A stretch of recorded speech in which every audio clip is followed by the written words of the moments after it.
इस कार्यक्रम के पुण्यार्चक हैं स्वर्गीय पंडित श्री रतनलाल जी बैनाड़ा की स्मृति में बैनाड़ा उद्योग लिमिटेड, आगरा।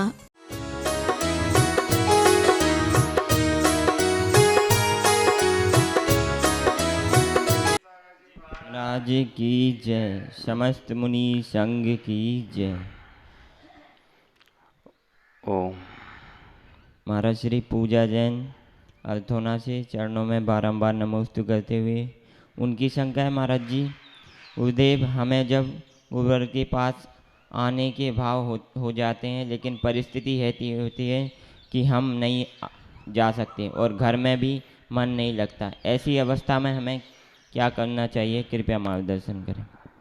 आचार्य भगवान के चरणों से दूर हुए हम लोगों को भी 7 वर्ष से अधिक, 7.25 वर्ष हो चुके हैं। भावना हम लोगों की भी है कि शीघ्र अतिशीघ्र आचार्य भगवान के दर्शन का लाभ प्राप्त हो। जब तक गुरुदेव के दर्शन नहीं मिलते हैं, हम परोक्ष में रह कर के आचार्य भगवान का स्मरण करके वह प्राप्त कर सकते हैं जो पाना चाहते हैं। आचार्य भगवान हमेशा एक बात कहते हैं, प्रत्यक्ष से अधिक पुण्य की प्राप्ति परोक्ष में होती है। प्रत्यक्ष में शिष्य गुरु की विनय करता है और परोक्ष में दूर रह कर के उनकी विनय करता है। प्रत्यक्ष में रह कर के गुरु की आज्ञा का पालन करना और दूर रहकर परोक्ष में गुरु की आज्ञा का पालन करना, दोनों में बहुत अंतर है। प्रत्यक्ष में तो कोई भी कर सकता है, सामने है तो मानना ही पड़ेगा। लेकिन जैसा गुरुवर ने कहा है, अक्षरशः हम उनकी आज्ञा और निर्देश का पालन दूर रह करके करेंगे, तब स्वीकारना कि सही विनय है, तब मानना कि हम आचार्य भगवान को, गुरुवर को उतना ही मानते हैं, तब यह स्वीकारना कि हमारा समर्पण गुरुवर के प्रति है। और जब ऐसा समर्पण आता है भीतर से, तो वह समर्पित शिष्य सब कुछ पा जाता है। दुनिया में ऐसा कुछ भी अवशिष्ट नहीं रहता जो वो ना पाए। गुरु सामने हो अथवा न हो, महत्व इसका नहीं है, हम किन भावना से उन्हें याद करते हैं। याद होगा, एक उदाहरण दिया था महाभारत का, एकलव्य का। एकलव्य ने गुरु द्रोणाचार्य की एक मिट्टी की मूर्ति बनाई और साक्षात मान करके विनय की, तो उसने सब कुछ पा लिया जो अन्य धनुर्धर नहीं पा पाए। प्रत्यक्ष में रहते हुए भी एकलव्य ने वो साधना की, वो साहस दिखाया, वह दृढ़ता दिखाई कि उसकी धारणा क्या थी, ये मिट्टी के गुरु नहीं है, ये तो साक्षात जीवंत गुरु है। और सत्यता क्या थी, वो थे तो माटी के ही। सत्यता थी कि वो मिट्टी के ही हैं, लेकिन उसकी धारणा में क्या था, नहीं ये माटी के नहीं, मैं तो गुरु चरणों में रह कर के ही अध्ययन कर रहा हूँ, सीख रहा हूँ। तो परोक्ष में रह कर के जो हम भाते हैं भावना, परोक्ष में रह कर के जो साधना की जाती है, आगम में एक वर्णन आता है, जैसे चतुर्थ काल और पंचम काल की साधना और निर्जरा में अंतर है। 34 काल की 1000 वर्षों की साधना और पंचम काल के 1 वर्ष की साधना बराबर उतनी ही निर्जरा हो जाती है, क्योंकि हम परोक्ष में रह कर के, भगवान यहाँ मिलते नहीं है, हमारा श्रद्धान कितना गजब का है कि परोक्ष में रहते हुए हम भगवान को मान रहे हैं। तो ऐसे ही स्वीकारना, हम गुरु की आज्ञा का अक्षरशः पालन करेंगे तो पुण्य लाभ तो अपने आप हो ही जाएगा, और उसमें हमें पता चलेगा कि हमारा समर्पण कितना है। ठीक है, चले 12 भावनाओं के वर्णन में आज अगली भावना का चिंतन करते हैं, और वो भावना है आश्रव भावना। बड़ी गजब की भावना है। जो व्यक्ति इसके स्वरूप को समझ लेगा, वह बहुत कुछ अपना उत्थान कर सकता है।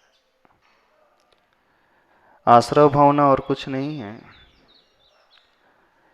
ये अपना असेसमेंट करने का एक तरीका है, अपने आप को एनालाइज करने का, आत्म विश्लेषण करने का एक तरीका है। जीवन में जिन लोगों ने भी तरक्कियां की हैं, ऊंचाइयों को छुआ है, जो महानता की श्रेणी में आए हैं, जिन्हें हम महापुरुष स्वीकारते हैं, पूज्य मानते हैं, बहुत ऊंचे मानते हैं। पूज्यता, महानता तब आती है जब साधक आत्म विश्लेषण करना सीखता है। आत्म विश्लेषण जानते हो क्या होता है? सेल्फ एनालिसिस, सेल्फ असेसमेंट, अपना स्वयं का अध्ययन करना। स्वयं का अध्ययन से अभिप्राय अपने परिणामों को परखना, हमारे भाव क्या क्या हो रहे हैं, किस प्रकार के हो रहे हैं। तो आश्रव भावना में क्या करना है? बहुत आसान है।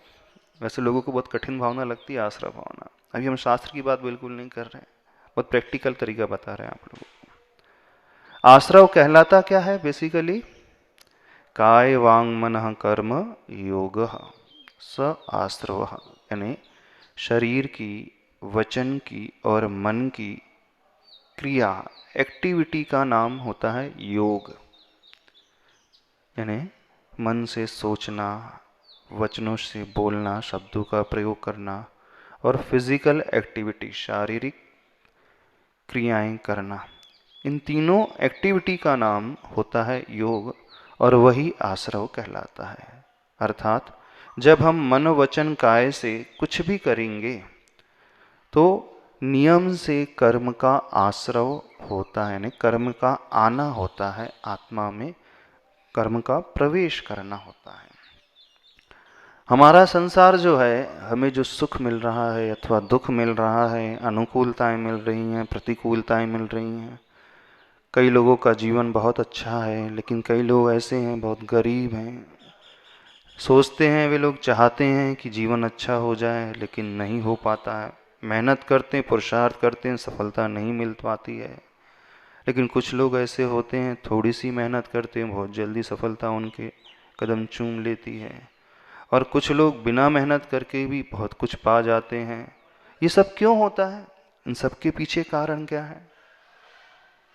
जैसे दुनिया कहती ना, इसका लक बहुत फेवर करता है, बहुत पुण्यशाली है, बहुत भाग्यवान है, ये जो भी करने की कोशिश करता है तुरंत उसे मिल जाता है। मिट्टी को भी हाथ लगाएगा तो ये सोना बन जाती है, ऐसा है ना। कुछ लोगों के बारे में कहा जाता है, मिट्टी को छू ले तो सोना बन जाता है, पता नहीं कौन सा पुण्य लेकर के आया है। तो ऐसा क्यों होता है? और कुछ लोग ऐसे होते हैं, सोने को छू ले तो वो माटी बन जाती है, अच्छे से अच्छी वस्तु जो है उसकी कीमत गिर जाती है।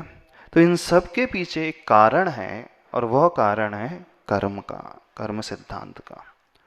तो संसारी आत्माएं ने, हर जीव प्रति समय कुछ ना कुछ कर्मों को अपनी आत्मा में इनवाइट करते रहता है, बुलाते रहता है। और वो कर्म कैसे आते हैं? कर्म आते हैं हमारे मन, वचन और काय के द्वारा होने वाली क्रियाओं के माध्यम से। हम कर्मों को कभी भी नहीं रोक सकते, रुक ही नहीं सकते, 24 घंटे कर्म आते ही रहेंगे। जैसे मान लीजिए आपने लोन ले लिया हो, बैंक से कर्ज लिया हो 10 साल का, और आपकी फैक्ट्री बंद है। जिस समय आपने बॉन्ड साइन किया, पेपर साइन किए, मनी विड्रॉ हुई, उसी समय से इंटरेस्ट शुरू हो जाता है। भले ही आप फैक्ट्री खोलो अथवा ना खोलो, रात में सो रहे हो तो भी इंटरेस्ट 24 आवर्स नॉन स्टॉप चालू रहता है, वो कभी रुकता नहीं है। आप क्या कर रहे हो, क्या नहीं कर रहे हो, बैंक को इससे कुछ लेना देना नहीं। ऐसे ही आत्मा के साथ है कि चाहे हम सो रहे हैं, जाग रहे हैं, कुछ कर रहे हैं, बोल रहे हैं, खा रहे हैं, पी रहे हैं, भजन कर रहे हैं, भक्ति कर रहे हैं, अच्छे कार्य कर रहे हैं, बुरे कार्य कर रहे हैं, कर्म हमेशा आते ही रहते हैं, कभी रुकते ही नहीं। तो कर्मों का रुकना कभी होगा ही नहीं। जैसे हम श्वास के बगैर नहीं जी सकते हैं, वैसे ही कर्म आत्मा में आते रहते हैं। अब श्वास लेना ये हमारे हाथ में है। चाहे तो आप अच्छी जगह जाकर के श्वास ले सकते हो, अथवा कचरे के ढेर में बैठ कर के भी श्वास ले सकते हो, है ना। अब आपके घर में 2 खिड़कियां, एक बगीचे की ओर खुलती है अथवा दूसरी खिड़की जो है कचरे के ढेर की ओर खुलती है। अब आप कौन सी खिड़की खोलना पसंद करोगे? जहाँ कचरा घर है वो, क्या जहाँ की गार्डन है सम्मुख वो? क्योंकि श्वास के बगैर, ऑक्सीजन के बगैर तो रह नहीं सकते, श्वास की आवश्यकता है, ऑक्सीजन की आवश्यकता है। तो जो समझदार व्यक्ति होता है वो कोशिश करेगा कि नहीं, जहाँ गार्डन है वो वाली खिड़की खोलें ताकि शुद्ध वायु आ सके। और जो नासमझ होते हैं वे लोग क्या करते हैं, कौन सी खिड़की खोलते हैं? जहाँ से दुर्गंध आती है। श्वास तो वहाँ से भी मिलेगी लेकिन दुर्गंध आएगी। तो ऐसे ही दोनों ही प्रकार की क्रिया होती हैं, एक शुभ क्रिया होती है और एक अशुभ क्रिया होती है। जहाँ शुभ क्रियाएं होती हैं उससे जो आश्रव होता है वो शुभाश्रव अथवा पुण्याश्रव कहलाता है, और जहाँ अशुभ क्रियाएं होती हैं, कचरे की भांति होती हैं, वो अशुभ आश्रव अथवा पापाश्रव कहलाता है।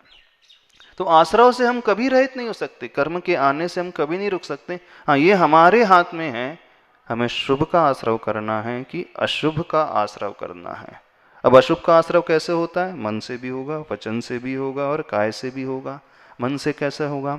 जब जब व्यक्ति किसी का बुरा सोचेगा, जब जब वो हिंसा के बारे में सोचेगा, कुशील के बारे में सोचेगा, परिग्रह के बारे में, लोभ लालच के बारे में सोच सोच कर आनंद मनाएगा, यानी रौद्र ध्यान में लीन रहेगा, तो उस समय पाप का ही आश्रय।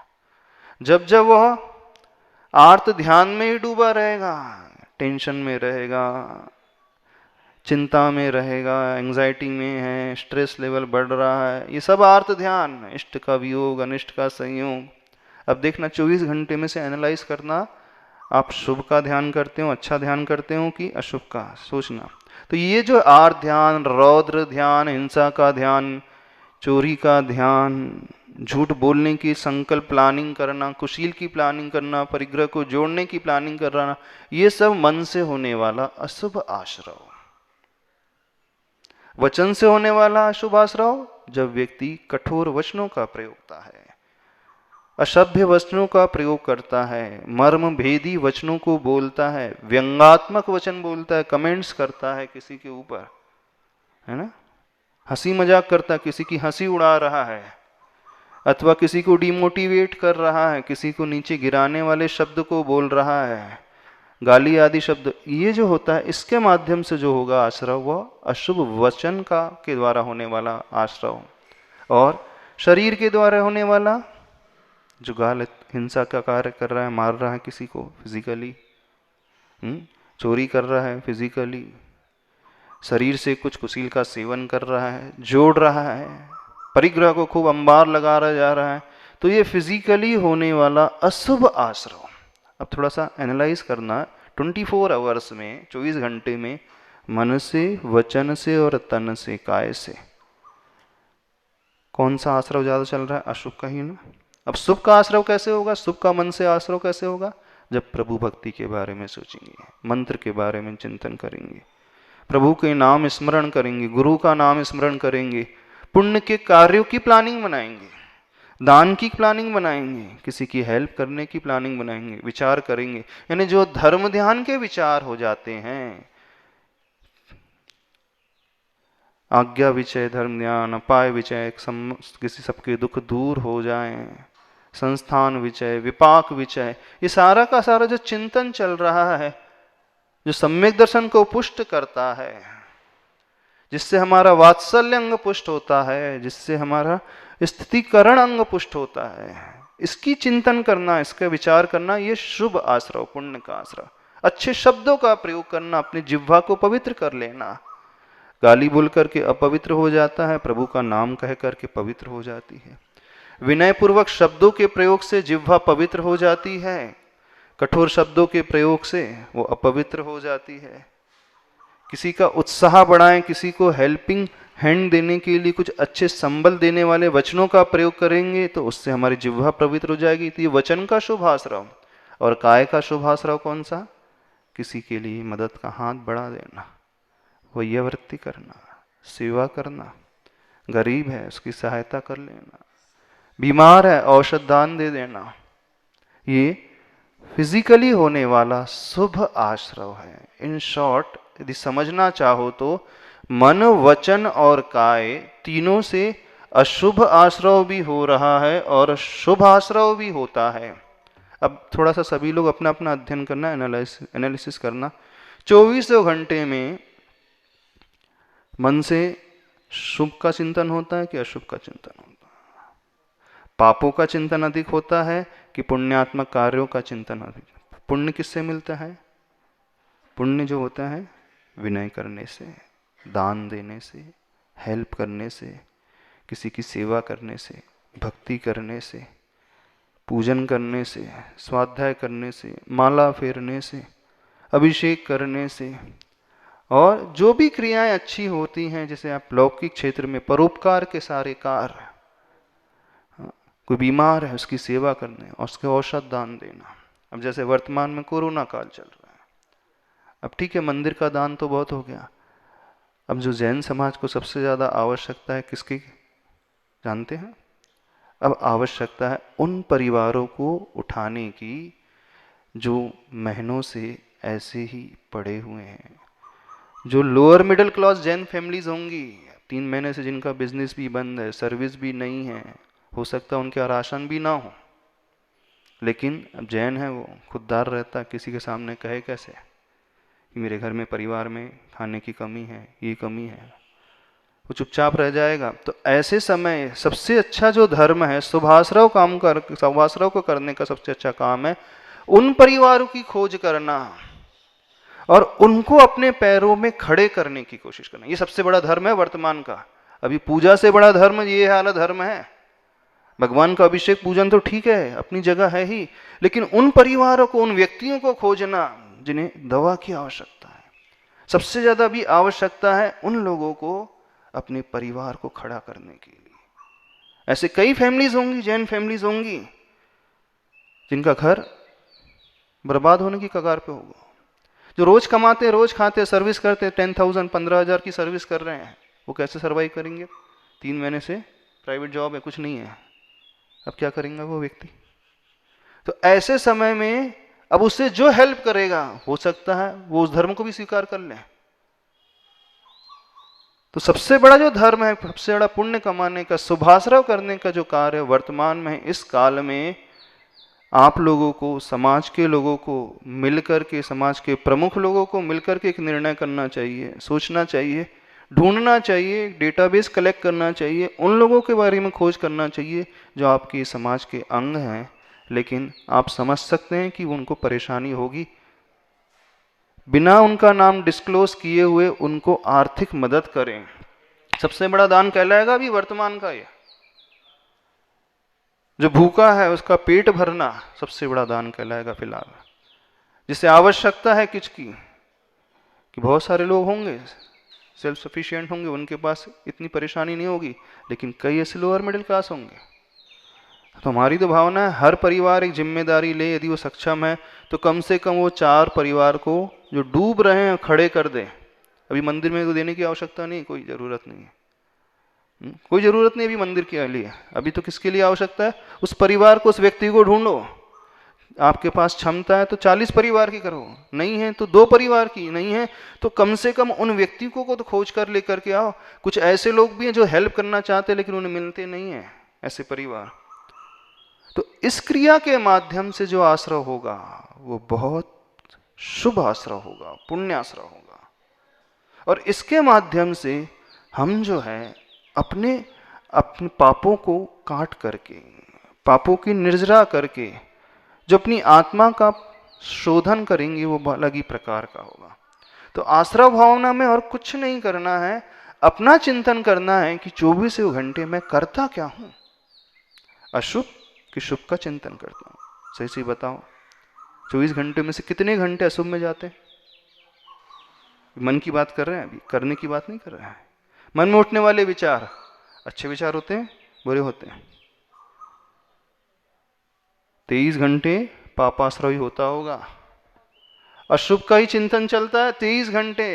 फैक्ट्री जाएगा, अच्छा 23.5 बोल रहा, 23.5 और 23.5 घंटे वो सिर्फ पाप का ही आश्रय है। या तो परिवार के बारे में सोचेगा, बिजनेस के बारे में सोचेगा, पैसे के बारे में सोचेगा, इधर उधर गलत सोचेगा, एक गलत करने के बारे में सोचेगा, वैसा ही देखेगा और वैसे ही वो विचार करेगा, वैसे ही दृश्य को देखेगा, ऐसी मूवीज को देखेगा।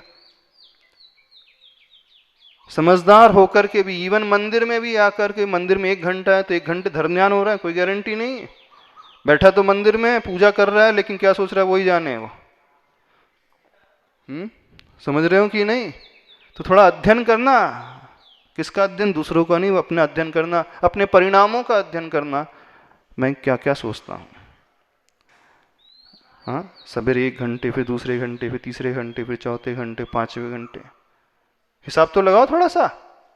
क्या क्या हम चिंतन करते हैं, कैसे इसके विचार अपने भीतर पैदा होने लगते हैं न चाह करके भी। तो आज वर्तमान में अपना एनालिसिस करना है, उस अशुभ आश्रव से बचने के लिए। जब हम सोचेंगे तब तो कभी हम बच पाएंगे आगे, हम सोचेंगे नहीं तो बहते चले जाएंगे। गिरना बहुत आसान है ना। ऊपर से नीचे बहने में कोई मेहनत नहीं करना पड़ता है। ओवर टैंक से पानी को नीचे ग्राउंड फ्लोर आने में कोई मेहनत करना पड़ता है, लेकिन ग्राउंड लेवल से अथवा उस बोरिंग से ओवर टैंक तक पानी पहुंचाना, छत पे पहुंचाना, तो मशीन लगती है हॉर्स पावर की। इलेक्ट्रिसिटी नहीं हो तो 2 बाल्टी हाथ से लेकर के जाना, कितनी हालत खराब हो जाएगी देख लो। लेकिन ऊपर से बहने में पानी को कोई मेहनत नहीं करना पड़ता। तो गिरने में कोई मेहनत नहीं करना पड़ता है, पापों में बहने में कोई मेहनत नहीं करना पड़ता है, पापों से ऊपर उठने में पुरुषार्थ करना पड़ता है। सोचो 24 घंटे में मन से कितना पाप कर रहा है व्यक्ति, क्या क्या सोच रहा है। हिंसा के बारे में सोचता है, झूठ बोलने के बारे में, छलने के बारे में, कपट के बारे में, चोरी के बारे में, कुशील के बारे में। आर्त ध्यान चल रहा है, रौद्र ध्यान चल रहा है, हिंसानंद, चौर्यानंद, परिग्रहानंद, मृषानंद, इष्ट वियोग, अनिष्ट संयोग, पीड़ा चिंतन, शरीर के। इसके अलावा चल क्या रहा है उसका? अथवा आगामी टाइम की प्लानिंग, ये चाहिए वो चाहिए, तो अशुभ में ही जा रहा है। और वचन से देख लो, आपके मुख से शब्द तो निकलते होंगे, मुख चंद्रते अमृत झरे, ऐसे शब्द निकलते हैं। जैसे मुनि महाराज के लिए लिखा जाता है, मुख चंद्र तय अमृत झरे। आपके मुख से क्या झरता है? वचन कैसे झरते हैं? अमृत की जहर। जैसे होता है ना, गटर होते, गटर का मैनहोल का ढक्कन खुलता है तो क्या निकलता है? बताओ। जैसे ही अंडरग्राउंड सीवेज सिस्टम जो होता है, उसका ढक्कन को जब खोला जाता है मैनहोल को, तो क्या निकलता है उसमें से? सुगंधी फूलों की, गुलाब की सुगंध आ रही। हाँ, गैस निकल रही है, दुर्गंध वाली सुगंधी आ रही है, दुर्गंध वाली। तो जो आपका ढक्कन खुलता है मुख वाला, तो क्या निकलता है उससे? क्यों? प्रशंसात्मक वचन निकलते होंगे, बहुत विनयपूर्वक वचन निकलते होंगे, ऐसे निकलते हैं। जब आपका ढक्कन खुलता है तो क्या निकलता है बताओ? सुगंधी आती है कि दुर्गंधी आ रही? अच्छे शब्द की मर्म भेदी, शूल की भांति चुभने वाले कैसे शब्द निकल। और जब आपके हाथों का प्रयोग होता है, पैरों का प्रयोग होता है, शरीर का प्रयोग होता है, किस लिए? शुभ के लिए कि अशुभ के लिए? किसी को अभयदान मिलता है कि किसी के प्राण ले लेते हैं? हाँ? कितनी हिंसा। यानी 24 घंटा मन वचन का ऐसा जो आश्रव चल रहा है, वो अशुभ ही चल रहा है प्रायः। बहुत एक्सेप्शन होता है जब व्यक्ति का शुभ आश्रव चलता है। तो इस आश्रव भावना में और कुछ नहीं करना है, अपना चिंतन करना है। प्रभु देखो मैं दिन भर कैसा व्यतीत कर रहा हूँ, और वर्तमान काल में शुभ आश्रव करने की पुरुषार्थ करें, कोशिश करें। तो हम सभी से कहना चाहते हैं, अपनी क्षमता के अनुसार समाज के उन लोगों को खोजें जिन्हें बहुत आवश्यकता है। वे निकल कर के नहीं आएंगे, पात्र की खोज करना पड़ता है दान देने के लिए, तब वह दान बहुत फलता है। तो ऐसे बहुत सारे परिवार होंगे। आप तो हर समाज में बैठ कर के लिस्ट बनाओ, क्योंकि हर समाज का अपना समाज की डेटाबेस तो होता है, कितने फैमिलीज हैं उस कॉलोनी में, उस शहर में, उस गांव में, और आपको थोड़ा जानकारी भी रहती होगी कि उनका परिवार कैसा है। तो समाज के लोग मिलकर के इस प्रकार के जो आर्थिक रूप से सक्षम हैं, मदद का हाथ बढ़ाएं उनके लिए, और इस प्रकार से बढ़ाएं कि उन्हें गिल्टी भी फील ना हो, दीनहीन भी ना हो। कुछ बात नहीं, परेशानी सबको आ जाती है, दुख है, यही सबसे बड़ा धर्म है, इसी से सबसे अच्छा शुभ आश्रय होगा। कर सकोगे? कोशिश करना सभी लोग, जितने लोग सुन रहे हैं, कोशिश तो करो इस शुभ आश्रय को करने की, तभी प्रैक्टिकल धर्म बचेगा, तभी हमारी आत्मा का उत्थान होगा। चलो 5 मुद्राओं से शुरू करते हैं। पहले अर्यंत मुद्रा। ओम अर्हं नमः। वो धर्म की भावना फूटती है।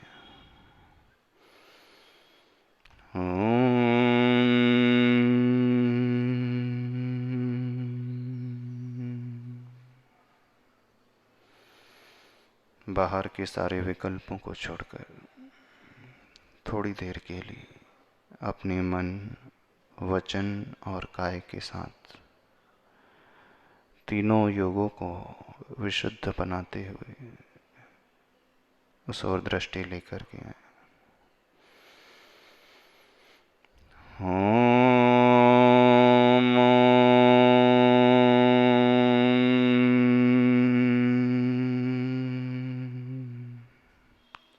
मेरा मन, मेरा वचन और मेरा काय, इन तीनों की क्रियाओं के माध्यम से मैं हमेशा आश्रव करते ही रहता हूँ। 24 घंटे सबसे अधिक इस मन का प्रयोग करता हूँ, लेकिन इस मन के माध्यम से मैं हमेशा अशुभ ही सोचता हूँ। सभी लोग अपने अपने उस अशुभ परिणाम को पकड़ने की कोशिश करें, जिसे कोई भी नहीं जानता केवली भगवान के अलावा और हम स्वयं के अलावा। बाहरी व्यक्ति हमारे मन के विचारों से अपरिचित है। आज मैं अपने मन की उस कपटता को पकड़ने की कोशिश कर रहा हूँ, मन के उस दुर्भाव को पकड़ने की कोशिश कर रहा हूँ। मैं भीतर क्या सोचता हूँ और बाहर क्या प्रदर्शित करता हूँ, देखें, अपने मन की छल को पकड़ें।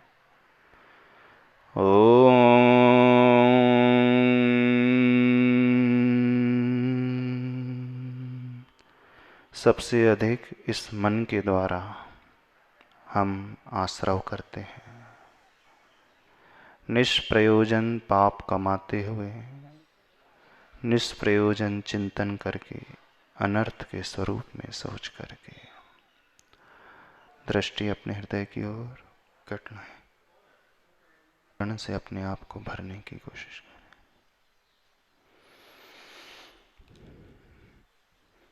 अर्हं परम शांति। ओम अर्हं परम शांति। ओम अर्हं परम शांति। पूरी ऊर्जा को अपने शरीर से स्पर्श करें, एक्सेस संसार के कल्याण का संप्रेषण। बोले महावीर भगवान की, आचार्य भगवान गुरुदेव विद्यासागर जी महाराज की। महाराज श्री ईशिका जैन सर्जना से चरणों में बारंबार नमोस्तु करते हुए उनकी शंका है महाराज श्री कि अगर हम तीर्थंकर बनने का लोभ करें, ना कि सिर्फ भगवान बनने का, तो यह सही है क्या? क्योंकि गुरुदेव हम चाहते हैं कि भगवान के प्रातिहार हमें भी प्राप्त हों। कृपया मार्गदर्शन करें। तीर्थंकर जैसे पद कभी निदान से नहीं मिलते। हर व्यक्ति चाहता है, लेकिन चाह से पहले हम अपनी क्षमता को पैदा करें।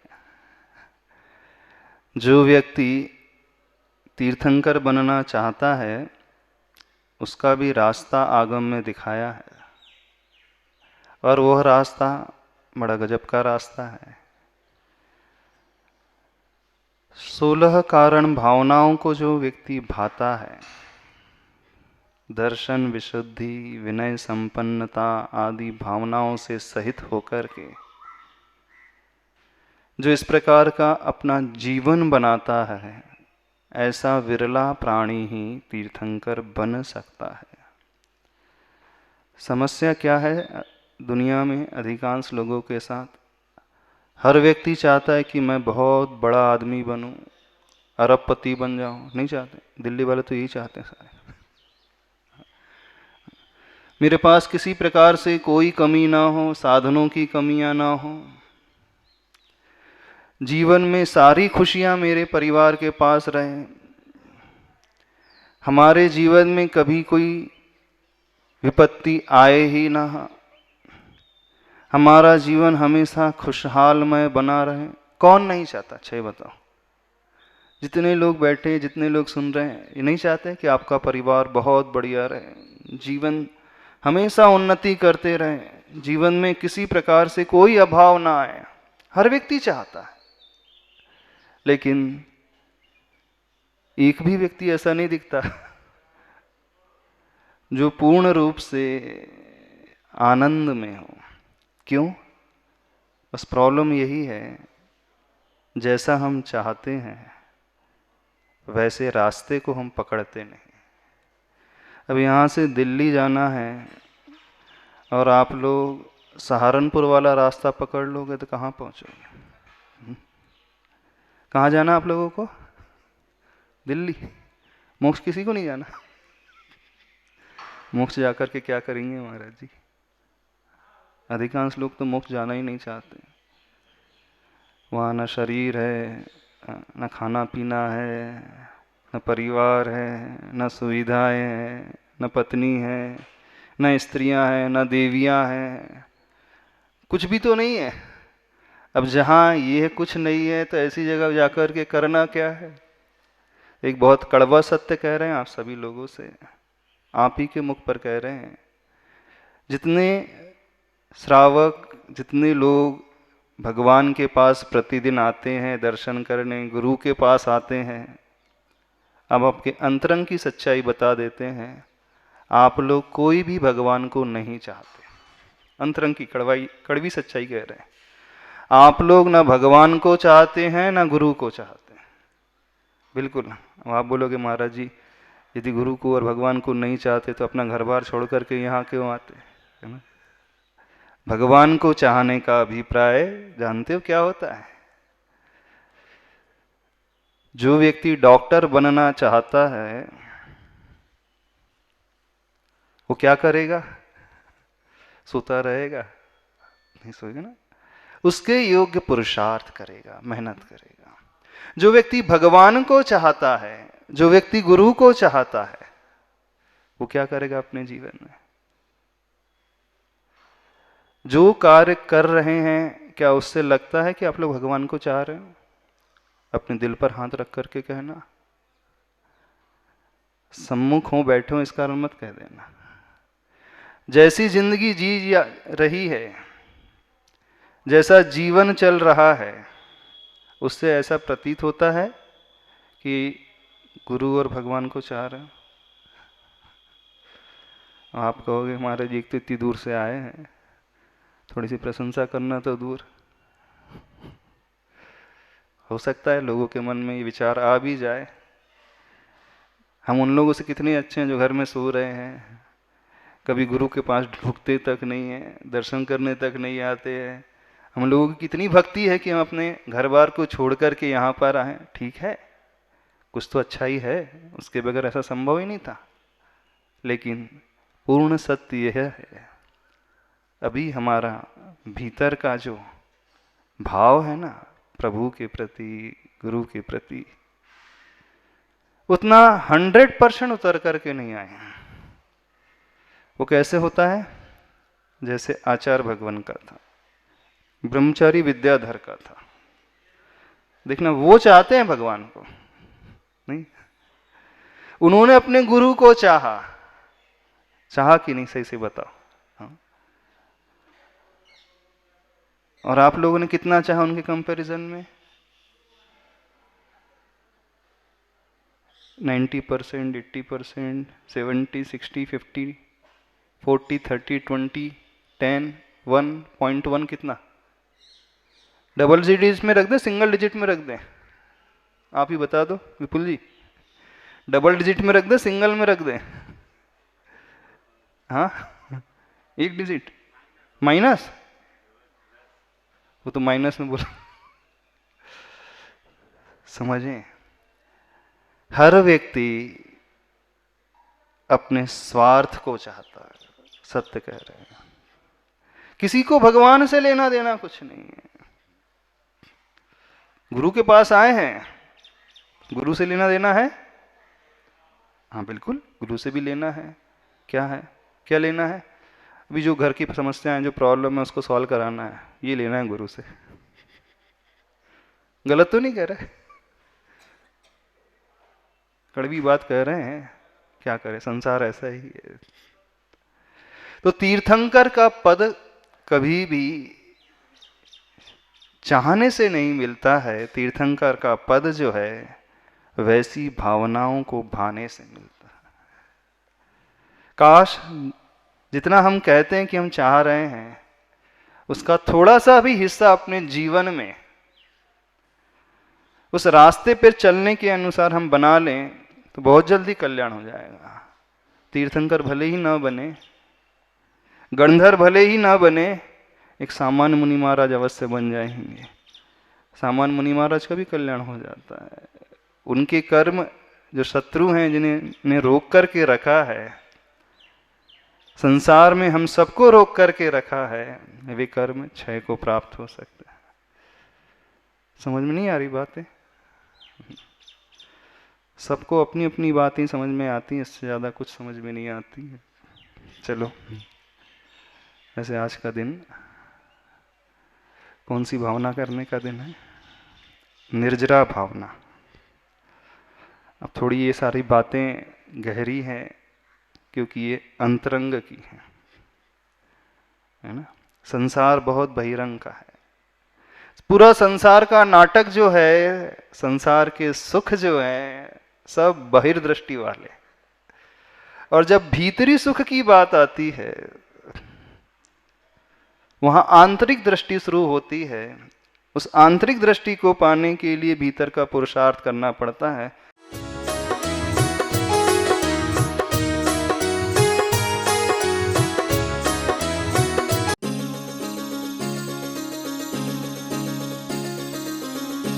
इस कार्यक्रम के पुण्यार्चक थे स्वर्गीय पंडित श्री रतनलाल जी बेनाड़ा की स्मृति में बेनाड़ा उद्योग लिमिटेड, आगरा।